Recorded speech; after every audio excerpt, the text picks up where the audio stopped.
So I want to start with internet gaming addiction. Okay, so there's a lot on this slide, and you have a lot of this information in the handout. But just for the sake of time, I wanted to highlight a few things.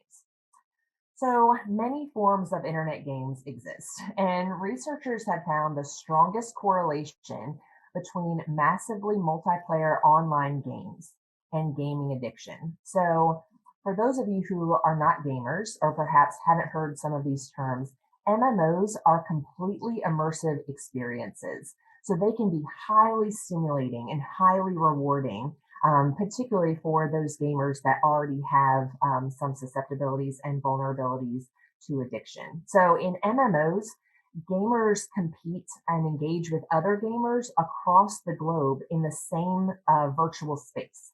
So these games continue even after the gamer has logged off. So other gamers are continuing to engage in this virtual space even if they've logged off. So that actually creates this sense of urgency to return to the game, knowing that their clan or their guild or other gamers might still be there, might be waiting for them, wanting them to return to the game.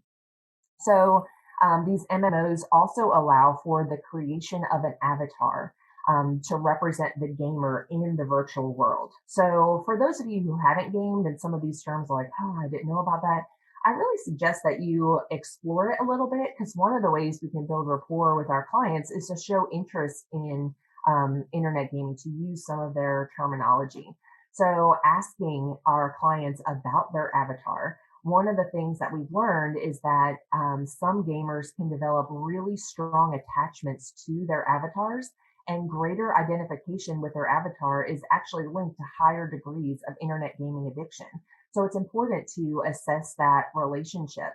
I also wanted to note that internet gaming addiction is a worldwide phenomenon. So there are several Eastern countries, such as South Korea and China and Thailand, that have regulations to limit gaming.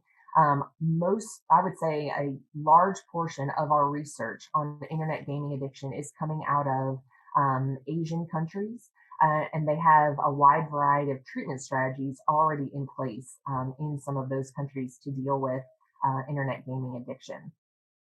We know that internet gaming is higher among males and adolescents, but recent data is showing that the percentage of gamers who identify as female is continuing to grow. So we can't make assumptions about who is interested in gaming simply based on gender.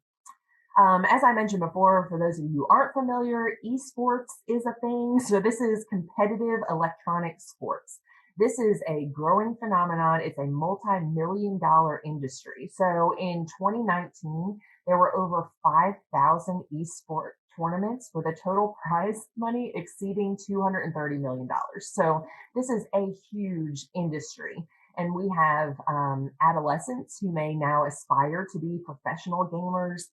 They love watching these esport tournaments. So the visibility of gaming continues to increase. And that's something that we as counselors need to be aware of, that we need to be able to differentiate between highly involved in gaming versus having a addiction to gaming. Now, some of the negative consequences associated with internet gaming addiction include depression and anxiety, raging, or what's called gamer rage, and that consists of these bouts of extreme anger due to either poor performance in the game or when the gamer is forced to stop gaming. So parents or others in the gamer's life might say that anger is not characteristic of this adolescent or this gamer, but it's a very extreme response to not being able to game or poor performance in the game.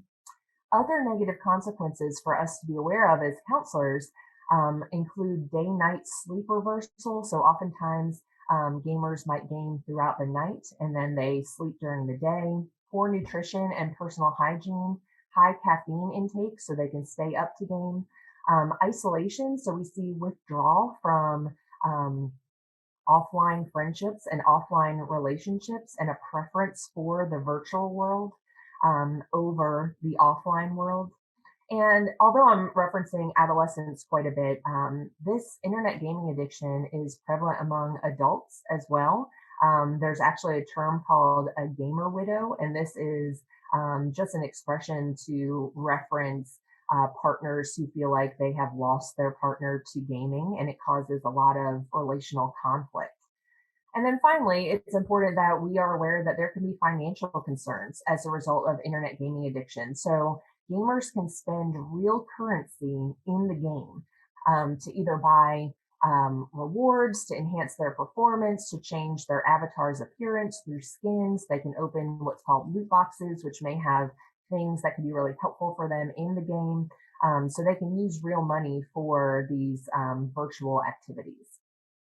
So just as a reminder, internet gaming addiction or internet gaming disorder is currently listed in section 3 of the DSM-5.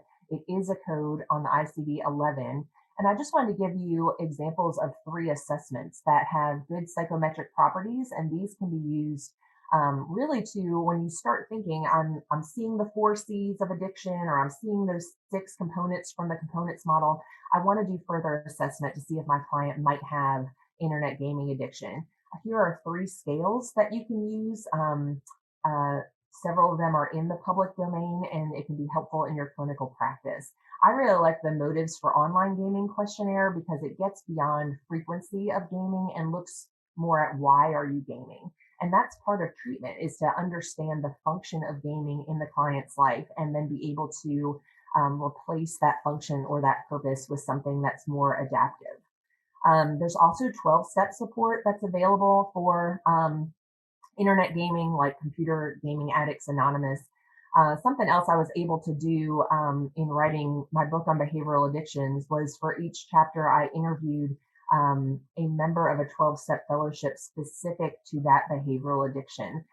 So it almost kind of reiterated for me that even if counselors are kind of lagging behind in our understanding of behavioral addictions, the public is not. And there are a lot of 12-step programs that are dedicated to behavioral addiction. So I spoke to someone from CGAA, and it's a newer 12-step program, but just that it's there to meet the needs of folks who have lost control over their gaming and are seeking abstinence from gaming.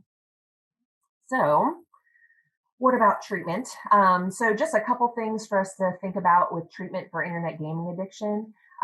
We have to determine the appropriate level of care. So there's actually residential treatment facilities for internet gaming addiction, as well as outpatient facilities. And it depends on the severity of symptoms, whether or not suicidal ideation, is present, if there are co-occurring disorders, what is the physical health and self-care like for this individual. Residential treatment for internet gaming addiction is in the United States. Particularly, there's a facility called Restart, which, if you haven't heard of that, I encourage you just to check out their website and see. They offer residential treatment for internet gaming addiction, but it's also a very popular modality in other countries like China. So there's a couple of documentaries that have come out exploring residential treatment facilities for internet gaming addiction in China.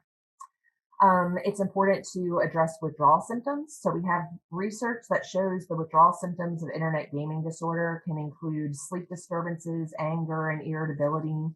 You want to assess the motives. So again, why is the person gaming? Are they gaming to escape? Do they just want to feel successful and achieve? Are they trying to be someone else? So consider the appeal of creating your own avatar that can look any way you want it to look and can have any characteristics that you like. It's also important for us to engage in cognitive restructuring. So our clients with internet gaming disorder could have thoughts like, I'm only worthwhile in the virtual world, or the virtual world is safe and the offline world is dangerous, or I don't belong in the offline world, I belong more in the virtual world. So these are common thoughts that our clients might have, and we can engage in cognitive restructuring with them and other cognitive techniques. And then I would just say most of the technology-based behavioral addictions are going to require the development of a technology plan. So that could include deleting apps, limiting Wi-Fi access, making it so that clients only use the internet when they're being supervised. Another thing to pay attention to with internet gaming addiction in particular is, even if they're not gaming themselves, they could be watching others game. So sites like YouTube and Twitch allow for observers to watch other people game, and that can be really triggering for our clients and induce cravings as well. Um, so just wanted to show you a couple of resources for those who are interested in learning more. So the documentary that I mentioned, one of those is listed here, Web Junkie. So that's coming out of China, just discussing the residential treatment facilities for internet gaming addiction. Also, a couple books that could be really helpful for those who are interested: Internet Gaming Disorder by King and Del Favreau, and then Internet Addiction by Kimberly Young and colleagues. So just a couple of resources there. They're also on your handout.